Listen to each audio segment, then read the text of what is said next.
أن محمدًا عبده ورسوله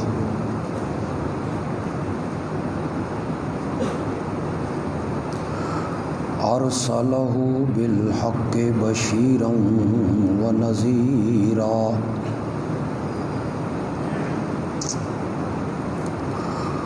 وداعيا إلى الله بإذنه وسراجا منيرا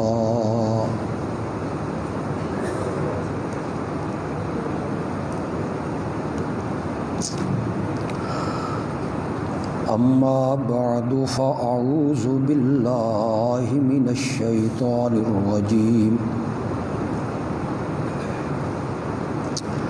بسم الله الرحمن الرحيم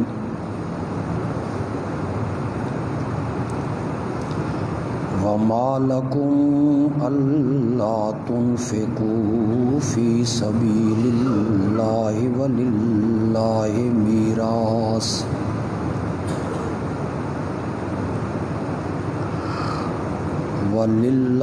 ميراث السماوات والأرض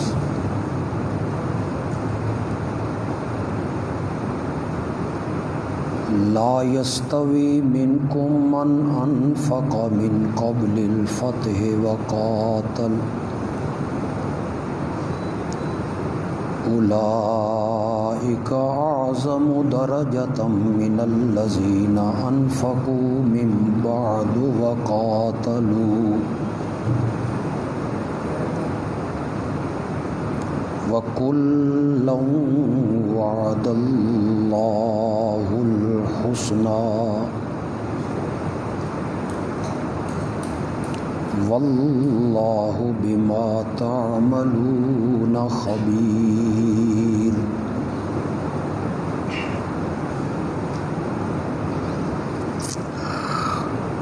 مومنو، تمہیں کیا ہو گیا ہے کہ اللہ کی راہ میں خرچ نہیں کرتے ہو؟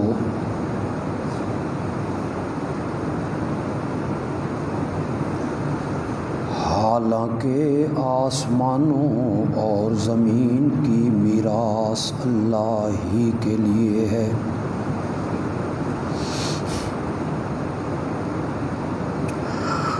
تم میں سے جن لوگوں نے فتح مکہ سے پہلے مال خرچ کیا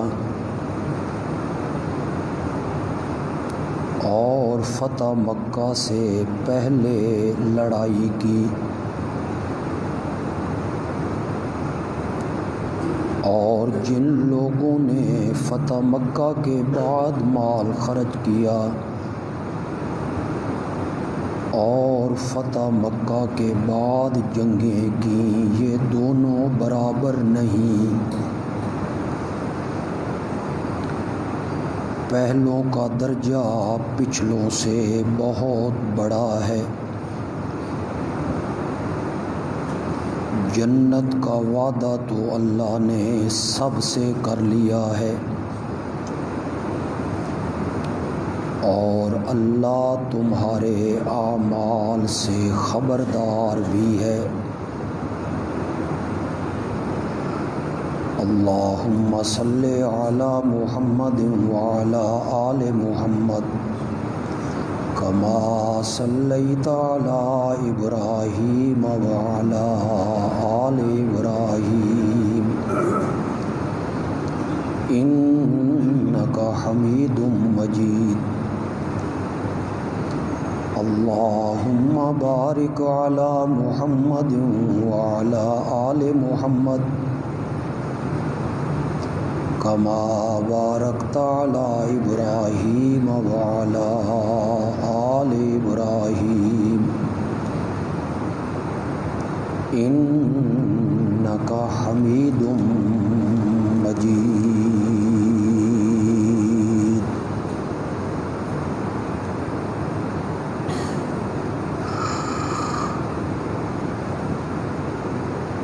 اگر اللہ رب العزت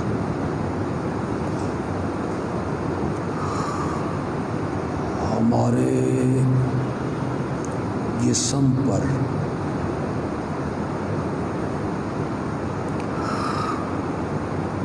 ہونے والے ایک ایک بال کو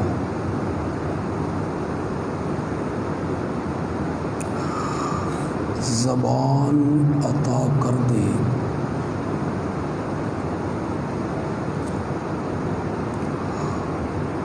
اور ہم ساری زندگی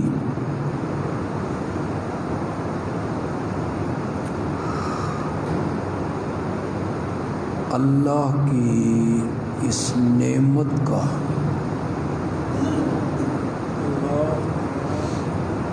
شکر ادا کرتے رہیں،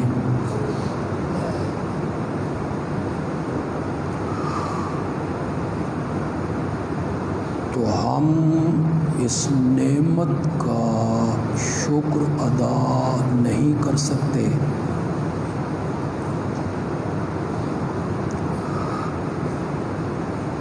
کہ اس اللہ نے ہمیں ایمان کی دولت سے مالا مال کیا۔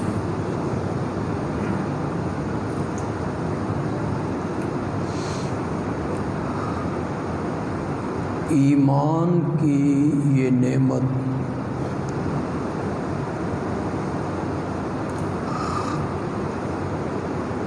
اتنی عظیم اور وزنی ہے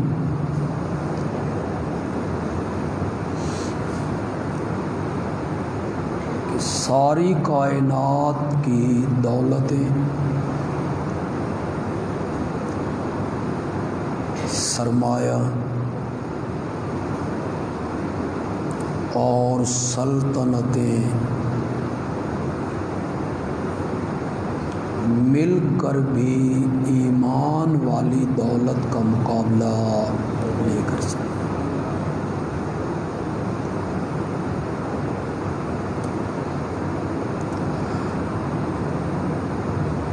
حضرت سیدنا موسیٰ علیہ السلام نے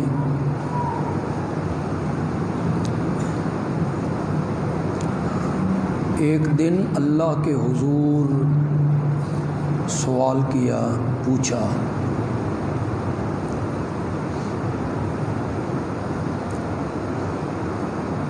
مجھے کوئی ایسا وظیفہ بتایا جائے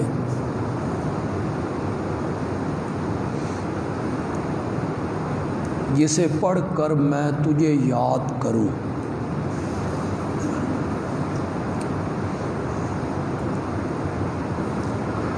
اللہ نے جواب میں وظیفہ بتایا کہ پڑھا کرو لا الہ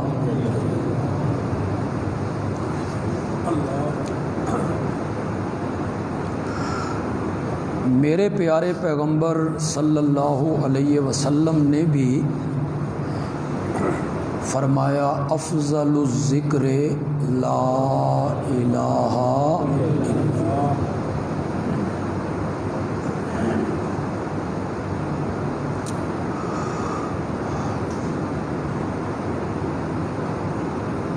آگے چلو اس کا ذکر کرتا ہوں۔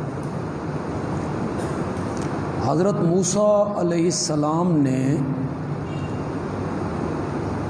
جواب میں کہا، مولا یہ وظیفہ تو سبھی پڑھتے ہیں،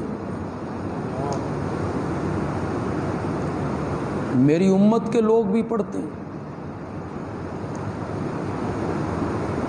میں تو کوئی عجیب نرالا نویکلا انوکھا جو صرف مجھے پتہ ہو کسی اور کو پتہ نہ ہو، میں تو اس کا طلبگار تھا۔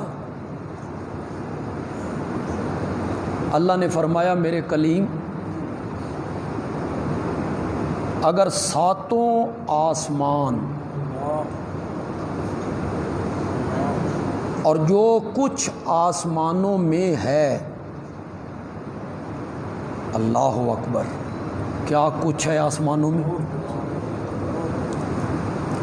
سورج، چاند، ستارے، سدرۃ المنتہا، بیت المعمور، جنت المأوا اور ساتوں زمینیں اور جو کچھ زمین میں ہے، اس میں کتنے سونا، چاندی، معدنیات، مال، دولت، باغات، زمینیں، سمندر، دریا، نہریں، ندیاں، نالے، پہاڑ، چشمے، آبشاریں، جو کچھ آسمانوں میں ہے اور آسمان بھی، اور جو کچھ زمینوں میں ہے اور زمینیں بھی ترازو کے ایک پلڑے میں رکھ دی جائیں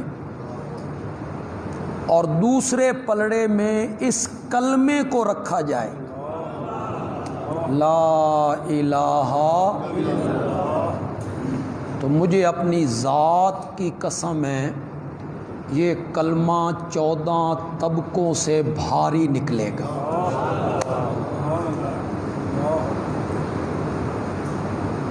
سب سے بڑی نعمت جو اللہ نے ہمیں عطا کی وہ کیا نعمت ہے؟ ایمان۔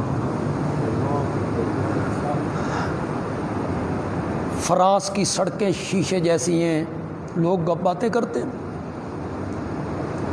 ان کے زمین پہ سبزہ بڑا ہے، باغات بڑے ہیں، ماحول بڑا اچھا ہے، آب و ہوا بڑی اچھی ہے، سکون بڑا ہے، امن بڑا ہے، مال بڑا ہے، پیسہ بڑا ہے۔ میں کہتا ہوں کہ نہیں، اگر ہم احساس کریں اور خلوت میں بیٹھ کے کبھی سوچیں، سب سے بڑی دولت تو اللہ نے ہماری جھولی میں ڈالی، ایمان، دین۔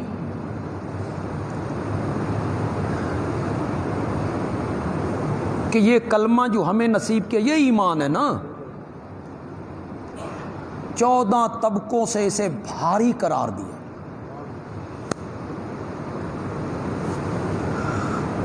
میں اپنی بات کرتا ہوں، آپ کے باطن کا مجھے پتہ نہیں ہے، آپ کے ظاہر کا مجھے پتہ ہے کہ آپ کلمہ پڑھتے ہیں، نماز پڑھتے ہیں، ایمان کا دعویٰ کرتے ہیں، باطن میں جذبات کیا ہیں یہ اللہ جانتا ہے۔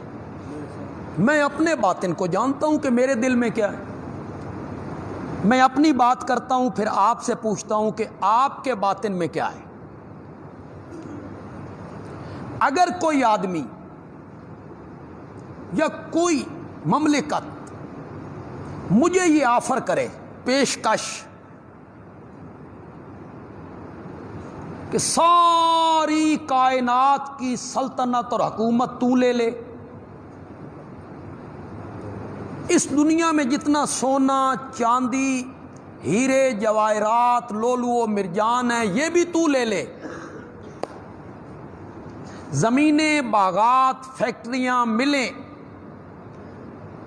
سب تیری، ہمارا صرف ایک مطالبہ ہے، ایمان سے دستبردار ہو جا، کفر اختیار کر لے، ایمان کو چھوڑ دے۔ میرے ہاتھ میں قرآن ہے، میں باوضو ہوں، میں اس کے لیے تیار نہیں ہوں، میں نہیں ہوں تیار اس کے لیے۔ تو پھر اب معلوم ہوا کہ سب سے بڑی دولت جو ہے وہ کیا ہے؟ ایمان ہے۔ یہ زمینیں، یہ سلطنتیں، یہ حکومتیں، یہ باغات، یہ مال، یہ زیورات، یہ فانی ہے بھائی۔ اسی یہ جو آیت میں نے پڑھی، میں نے ترجمہ آپ کو سنا، اس میں اللہ نہیں کہا وَلِلَّهِ مِيرَاثُ السَّمَاوَاتِ وَالْأَرْضِ، اللہ نے فرمایا میں وارث ہوں ہر چیز کا، تم سب نے مر جانا ہے، ختم ہو جانا ہے، دنیا چھوڑ کے چلے جانا ہے، زمین و آسمان کی وراثت اور میراث اور ترکہ للہ، کس کے لیے؟ یہ جو اللہ کا ایک نام ہے الوارث، اس کا کیا معنی ہے؟ وہ ہمارا وارث، یعنی ہر چیز تم چھوڑ کے چلے جاؤ گے اور اس کا مالک جو ہے وہ کون ہے؟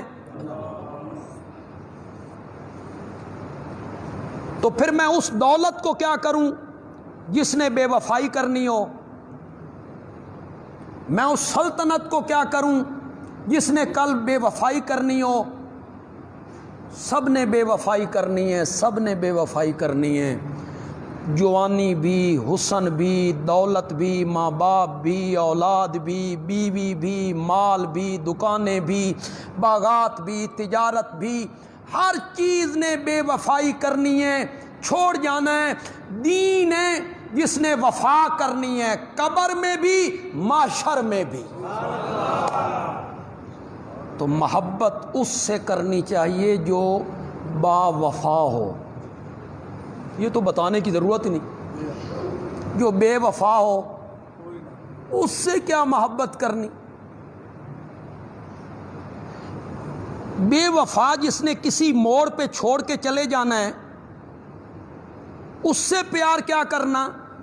شاعر کہتا ہے کتاب حسن سے بہتر کوئی کتاب نہیں، کمی ہے اتنی کہ اس میں وفا کا باب نہیں۔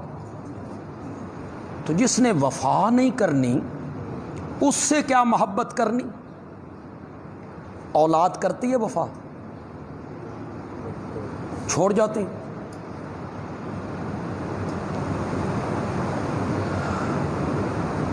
کہ نوواں پتراں سانب لیاں تے دھیاں لے گئے ہور۔ نوواں ہوں تسی نہیں بول دے بالکل، نوواں پتراں سانب لیاں، نوواں پتراں سانب لیاں تے دھیاں لے گئے ہور، بڈھڑی بڈھڑا رہ گئے جنہیں لٹ کھڑے ہونے چور۔ وہ خالی رہ جاتے، بیٹیاں کہیں چلی گئیں، بیٹوں بہوؤں کو لے کے الگ ہو گئے۔ اگلے دن 12,000 جو وہ حکومت فنڈ دیتی ہے، کوئی ایک بوڑھی عورت کو فنڈ ملا، سکے بیٹے نے 12,000 کے لیے ماں کو گولی مار۔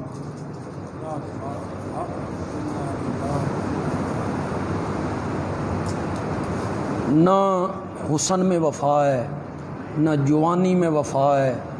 یہ ہمارے نوجوان کتنے بال بنا بنا کے رکھتے ہیں، پھر ایک وقت آتا ہے کہ اس میں کوئی رونق کوئی چمک نہیں رہتی۔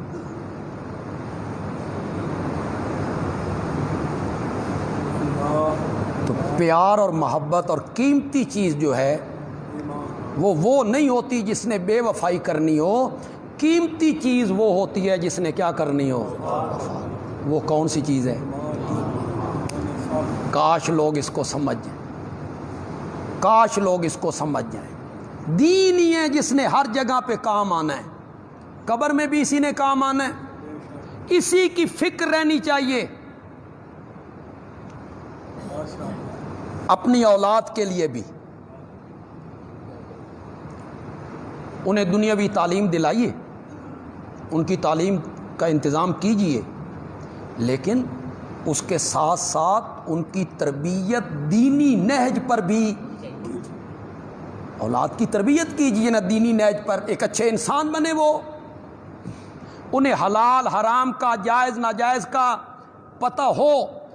میرے پاس وقت نہیں، وقت بڑا کم ہے، اور میں آج صرف تمہیدی یعنی گفتگو کرنا چاہتا ہوں، ایک بنیاد باندھنا چاہتا ہوں، پھر انشاءاللہ 1-2 مہینے اسی پر میں انشاءاللہ ایک عمارت تعمیر کروں گا۔ وہ اللہ کرے آج ہم بنیاد رکھ دیں۔ حضرت یعقوب علیہ السلام کو جب خبر پہنچی نا کہ آپ کا یوسف زندہ ہے، کتنی خوشی ہوئی ہوگی۔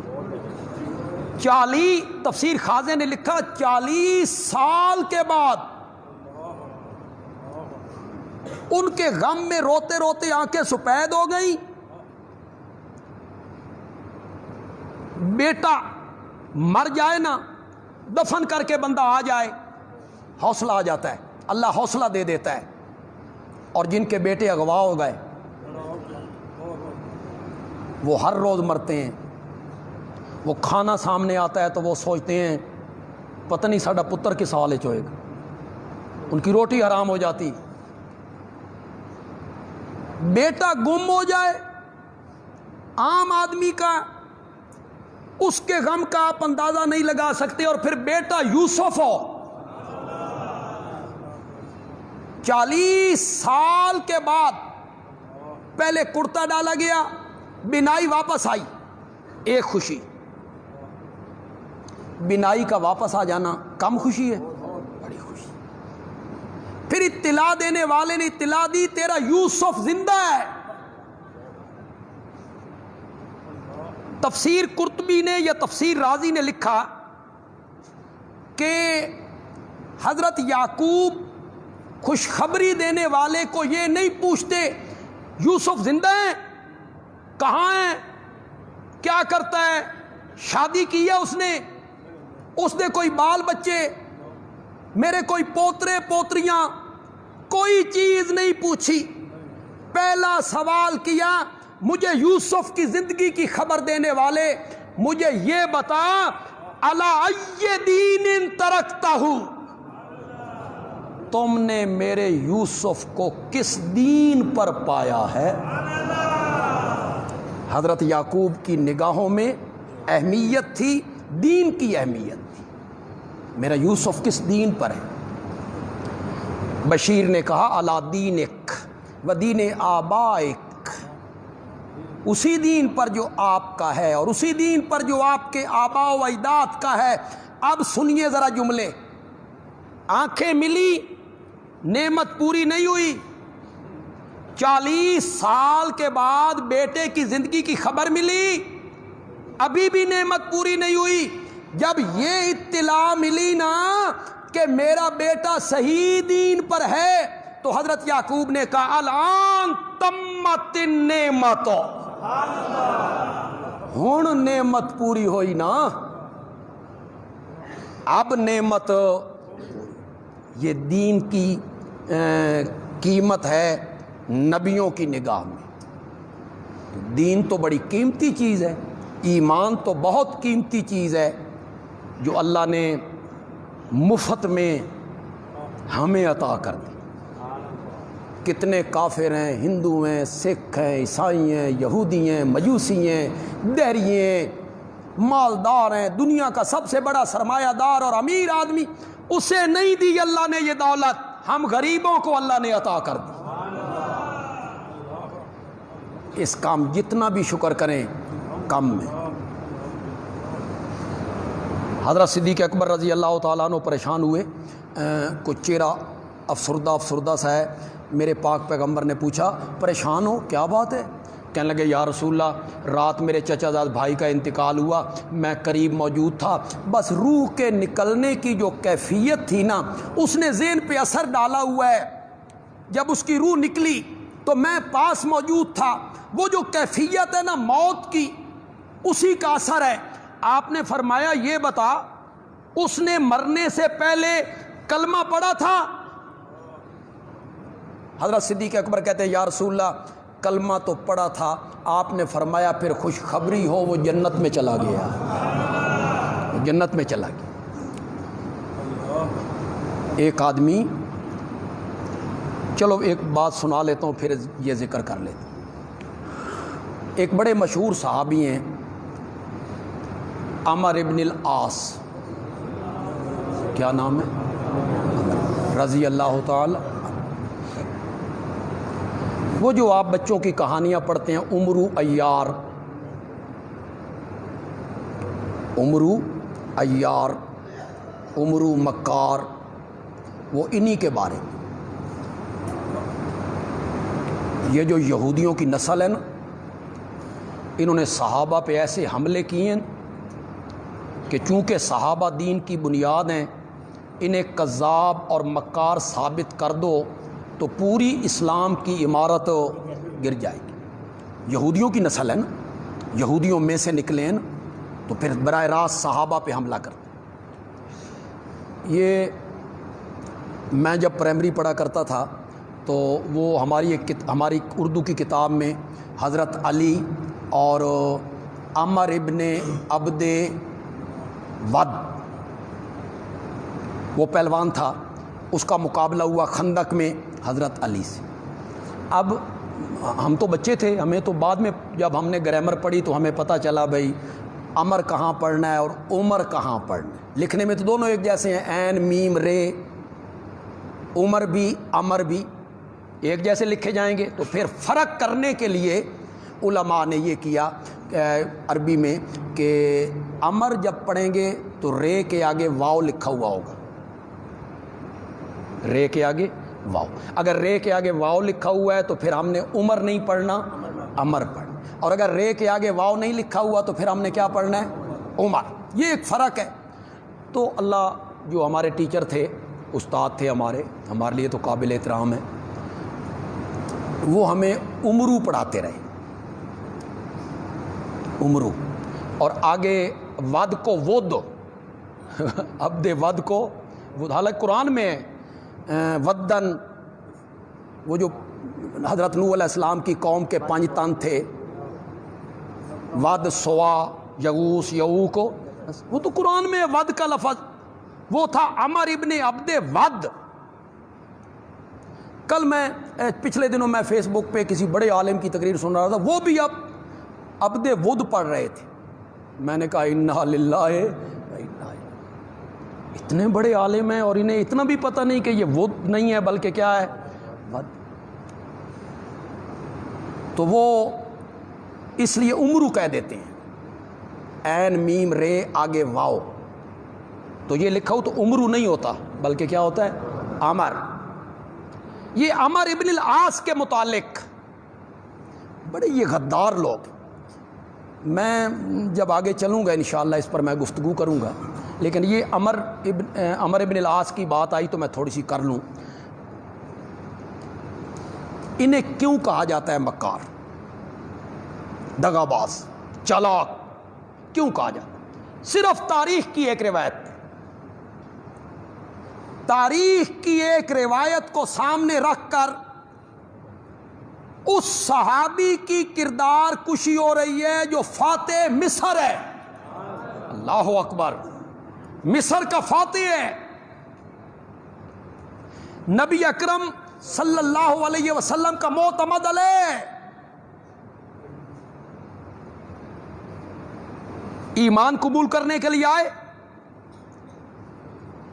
تو ان کے ساتھ حضرت خالد بن ولید بھی آئے، یہ بھی مکے سے چھپ کے نکلے، وہ بھی مکے سے چھپ کے نکلے، آگے رستے میں دونوں اکٹھے ہو گئے، کہاں کہ مدینے، کہ تم کہاں کہ مدینے، دونوں کا مقصد ایک تھا، ایمان قبول کرنا۔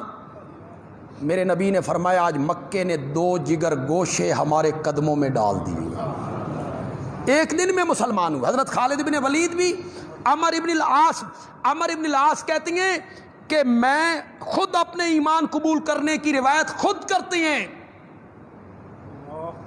کہ مجھے نبی پاک نے فرمایا کیسے آنا ہوا کہ ایمان قبول کرنے کے لیے، ابسط یمینک، اپنا دایاں ہاتھ بڑھائیے، میں آپ کے ہاتھ پر بیعت کرنا چاہتا ہوں۔ فباسطا، نبی پاک نے اپنا ہاتھ بڑھایا تو میں نے اپنا ہاتھ پیچھے کر لیا،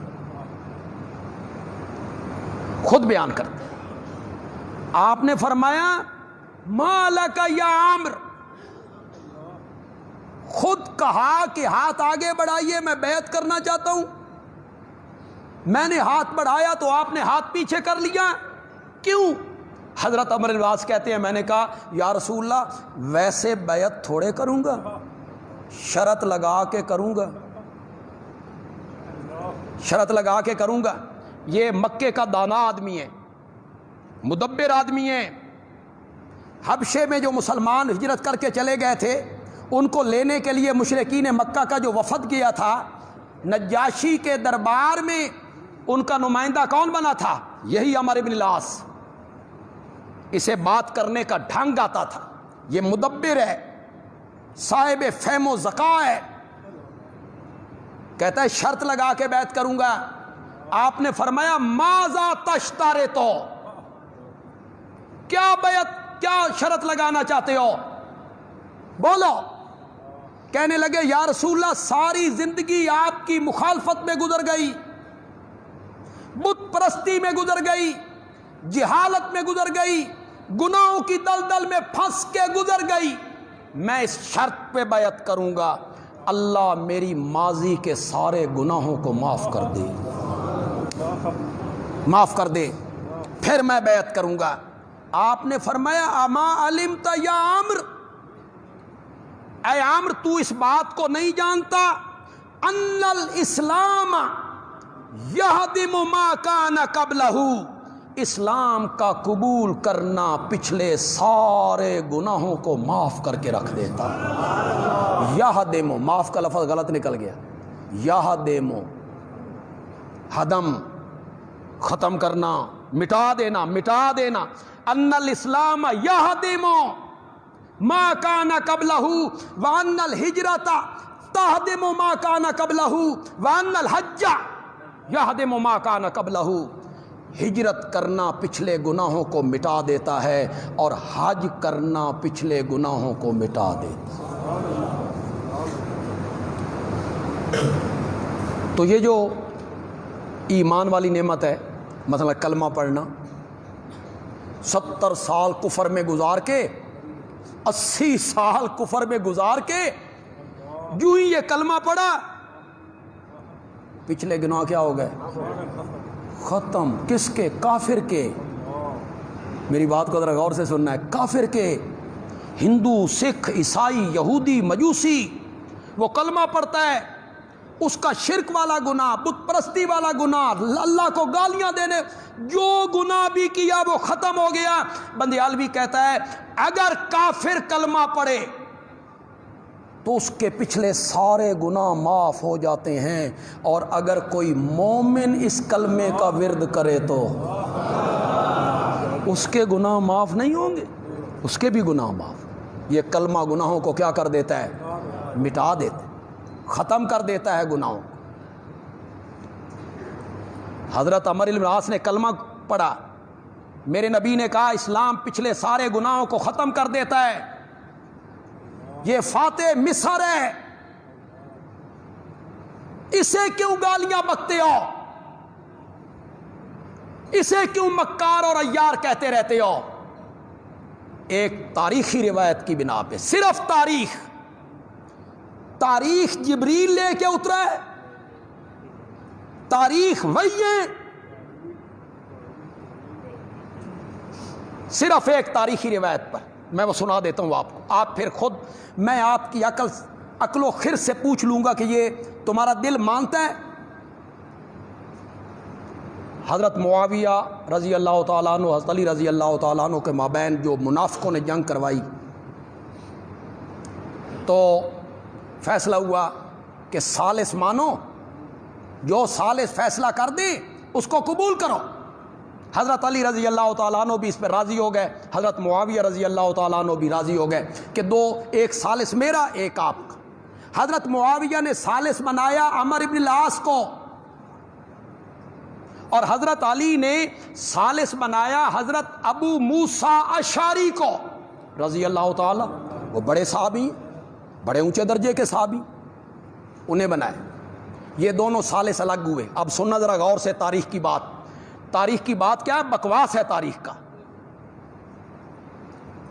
یہ دونوں ثالث الگ ہوئے، آپس میں مشورہ کیا کیا کرنا چاہیے، کیا فیصلہ کرنا چاہیے۔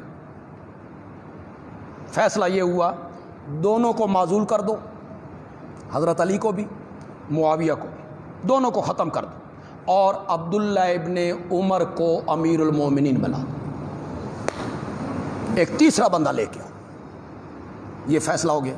لوگ انتظار میں، بھئی ثالث آئیں فیصلہ سنائیں، یہ تاریخ کی بات ہے، ذرا تاریخ کی بات سننا۔ جب لوگوں کے سامنے آئے تو ابو موسیٰ اشعری ذرا سادہ مزاج تھے، عمر بن العاص ذرا تیز تھے، تو عمر بن العاص نے کہا ابو موسیٰ سے پہلے آپ اپنا فیصلہ سنا لیں، پہلے آپ اٹھے۔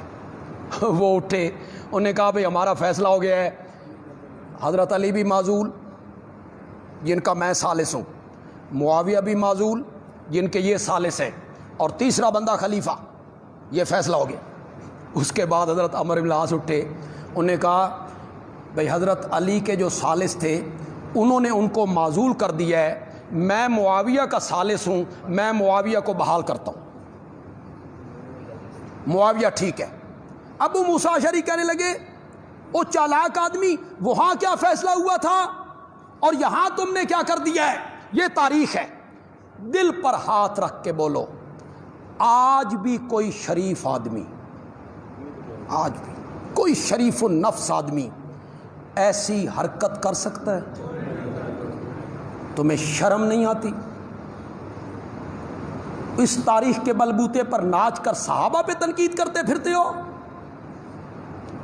آج بھی کوئی شریف آدمی ثالث بنے نہیں کرتا یہ حرکت کہ وہاں فیصلہ کچھ ہو، عوام کے سامنے وہ فیصلہ کچھ کرے۔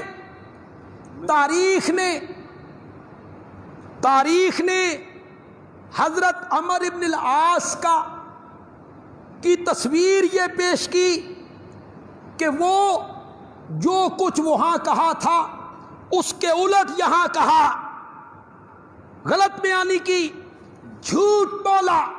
یہ تیری تاریخ کہتی ہے، اور جس کتاب کے ماتھے کا جھومر ہے ذالک الکتاب لا ریب فیہ، وہ کتاب سب صحابہ کے متعلق کہتی ہے اولئک ھم الصادقون،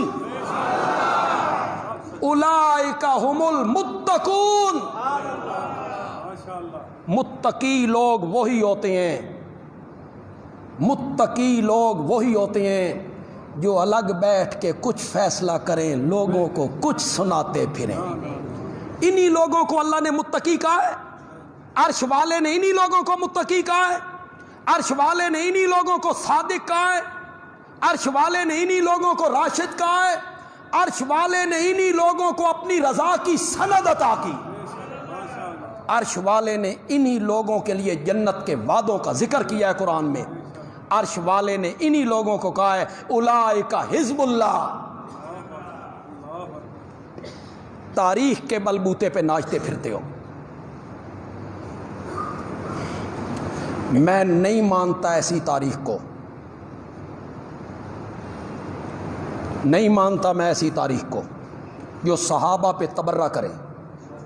تم مانتے ہو؟ زور سے بولو، زور سے بولو۔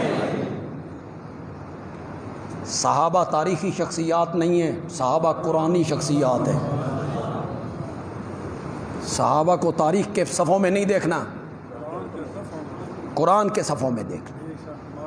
تم نے یہ آئینہ پیش کیا ہے صحابہ کا، تابعین کا، ایسی ایسی روایتیں پیش کرتے ہو، مسخرو، تم ہو مسخرے، ایسی روایتیں پیش کرتے ہو سننے والا بھی ہنسنے لگ جائے۔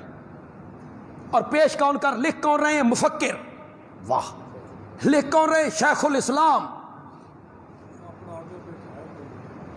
تم لکھنے والے ہو، کچھ عقل کے معیار پہ۔ تو میں نے آپ کو کئی مرتبہ سنا ہے کہ حضرت عثمان پہ تنقید ہو رہی ہے، تاریخ کر رہی ہے، ان کے گورنر غلط تھے، ان کے گورنر غلط تھے۔ ان کا ایک گورنر تھا ولید، وہ شراب پیتا تھا۔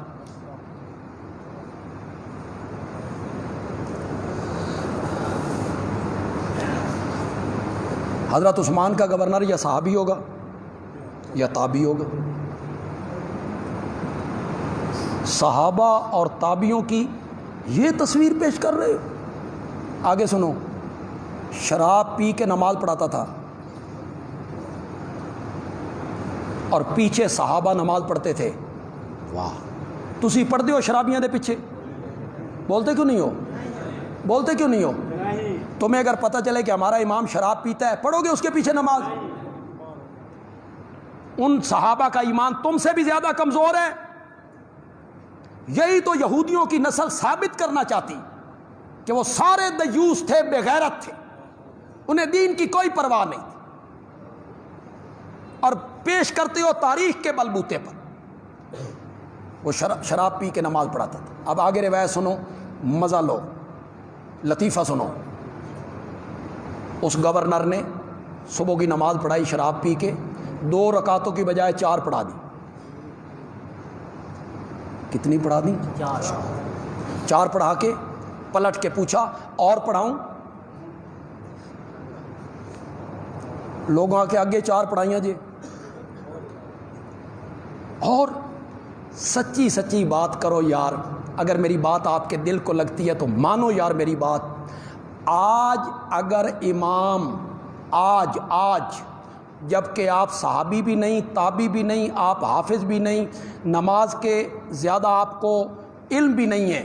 آج اگر امام صبح کی نماز پڑھائے اور وہ تیسری رکعت کی طرف اٹھ جائے، تسی بھی پیچھے اٹھ گاؤ؟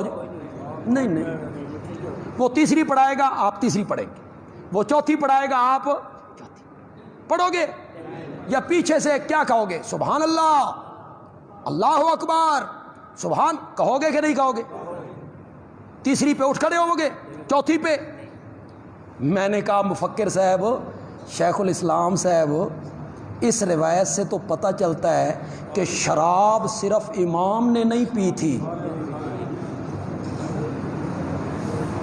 مقتدیوں نے بھی پی رکھی تھی. اس تری پڑھائی انہوں نے تری پڑھ لی، اس چوتھی پڑھائی انہوں نے چوتھی پڑھ لی. یہ ہے تیری تاریخ. جوتی کے نیچے نہ رکھوں اس تاریخ کو، اس جھوٹی تاریخ کو جس فرادی اور بغیرت نے اس کو وضع کیا صحابہ پہ الزام تراشی کرنے کے لیے. جو تاریخ قرآن سے مطابقت رکھے گی اس کو مانیں گے، اور جو اس سے ٹکرائے گی قرآن سینے سے لگائیں گے، تاریخ کو دیوار پہ مار دیں گے. نہیں مانتے ہم اس تاریخ کو. تاریخ کی پہلی کتاب کون سی ہے؟ تبری ہے نا. باقی سب مورخین نے اسی سے لیا ہے، سب مورخ. البدایہ والنہایہ اسی سے، ابن اسیر اسی سے، ابن خلدون اسی سے، سب مورخین تبری سے لیتے. علامہ ابن کثیر بڑا اونچا آدمی ہے، ان کی تاریخ کی کتاب البدایہ والنہایہ، وہ جب روایت نقل کرتے ہیں تو کہتے ہیں دل تے نہیں مندا، لیکن میں اس لیے لکھ رہا ہوں کہ تبری نے لکھا. واہ، میں اس لیے لکھ رہا ہوں کہ تبری نے لکھا. میں نے کہا تبری نے تو حضرت داؤد کے متعلق بھی لکھا ہے. پھر میں آپ کو سناؤں تو آپ کے پاؤں تلے سے زمین نکل جائے، جو اللہ کے پیغمبر کے بارے میں کہا ہے. میں آپ کو سناؤں حضرت داؤد، میں آپ کو سناؤں کہ نبی پاک کے بارے میں تبری نے کیا لکھا ہے؟ جس تبری کے بلبوتے پہ ناچتے پھرتے ہو. ظالموں، تمہیں حیا نہیں آتی؟ نبی پاک کے متعلق لکھا ہے کہ اپنی پھوپھی زاد بہن کے گھر گئے تھے تو پسند آ گئی تھی انہیں، اور زید سے طلاق دلوا کے خود نکاح کیا تھا. اس تبری کی بات کرتے ہو جو معصوم پیغمبر کے متعلق یہ جملے لکھتا ہے. خدا کی پناہ، کیوں بھائی نبی پاک کے متعلق تصور ہو سکتا ہے؟ بولو، زور سے بولو. وہ تبری جو انبیاء پہ ہاتھ صاف کرتا ہے، وہ تبری سنو، شاید میں پہلی مرتبہ یہ بات کہنے لگا ہوں، وہ تبری جو اپنی کتاب میں معاویہ کا نام لکھتا ہے تو اس پر لعنت اللہ لکھتا ہے. وہ تبری اہل سنت اسے بغل میں دبائے بیٹھے ہیں. تبری نے لکھا ہے جی، فلاں مورخ نے لکھا ہے. جو تاریخ صحابہ پہ تبرہ کرے گی، جس تاریخ میں صحابہ کی کردار کشی ہوگی، ہم اس تاریخ کو نہیں مانیں گے، پاؤں کے نیچے رون دیں گے. ہم قرآن کو مانیں گے جو صحابہ کی تعریفیں کرتا رہتا ہے. ہم اپنے امام الانبیاء کو مانیں گے. قرآن چھوڑتے ہو، تبری کو مانتے ہو. قرآن چھوڑ دیتے ہو، تاریخ کے پیچھے بھاگنے لگ جاتے ہو. اگر آپ یہی بات ایک نوٹ کر لینا، سارے مسئلے ہی حل ہو جائیں کہ ہم نے صحابہ کو تاریخ کے ورقوں میں نہیں دیکھنا، ہم نے صحابہ کو قرآن کے صفوں میں دیکھنا. بس آج تمہید کے طور پہ، چونکہ وقت بھی ہو گیا ہے، تمہید کے طور پہ بنیاد ڈالنے لگا ہوں. سب سے بڑی نعمت ہمارے پاس کیا ہے؟ دین. اس دین کی کتاب کیا ہے؟ قرآن. اس کا دوسرا ماخذ کیا ہے؟ میرے نبی کی سنت، میرے نبی کی حدیث، میرے نبی کے فرامین، اسلام کے ارکان اور دین کے احکام. بندیالوی کہتا ہے یہ سب سے بڑی نعمت دین والی، اسلام والی، کلمے والی، قرآن والی، ختم نبوت والی، میرے نبی کی سنت والی، یہ نعمت ہمیں ملی ہے صحابہ کے ذریعے۔ صحابہ کے ذریعے ہم تک پہنچی۔ صحابہ ہمارے محسن ہیں، صحابہ ہمارے مہربان ہیں۔ صحابہ نہ ہوتے پھر ان کی صداقتوں کے اعلان نہ ہوتے تو پھر دین محفوظ رہتا؟ دین محفوظ رہتا؟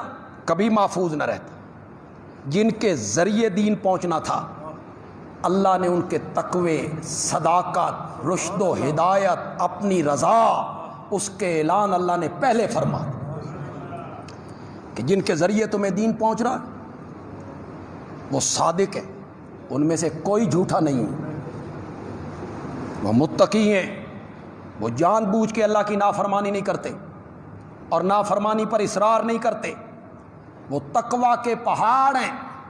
تو ہمیں سارا دین کن کے ذریعے ملا؟ زور سے بولو، زور سے بولو۔ ہمیں سارا دین کس کے ذریعے ملا؟ صحابہ کے ذریعے۔